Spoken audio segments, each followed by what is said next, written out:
All right, guys, the 450 is ready for the next battle. But it was time to put the 300 up on the lift, and I've got a ton of stuff to do. You guys remember I picked this up late last year, got to ride it a few times before it got cold, have rode it a couple times this year, not much. But last year I basically put plastics, graphics, the seat, the headlight, and I think some new flags on it. And that's all I did for this bike, and I rode it. Just enough to see if I was really going to like it and if I was really going to want a TPI or a TBI. And, you know, this is the 18. It's got the carb. It's got the kickstart. And I love it. Yes, the TPI lugs just a little bit better, but it's an 18. I'm splitting time between off-road, motocross, dual sport, 1,000 other things. So I'm fine with this bike. I plan on keeping it for a long time. So that means it's time to set it up for me. And what does that entail? Well, first of all, the suspension on this thing is sprung for a 140-pound person. Shout out to Keegan from Goon Climbers. So I'm not 140 pounds, I'm 215 pounds. So I've got to remedy this. Also, he's got a spring kit in the forks.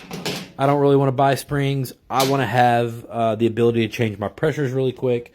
So I got the internal cartridge for the spring side. I'm going to put that back in.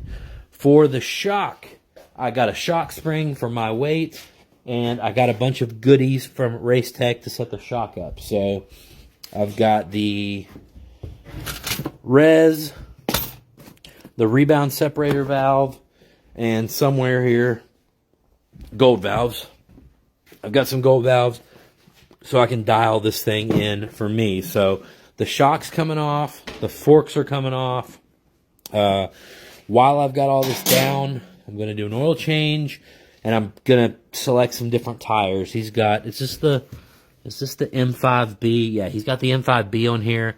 I definitely like this in some situations, but most of what I'm doing, I'm not a huge fan. So I'm going to take this off. Not sure what I'm going to replace it with.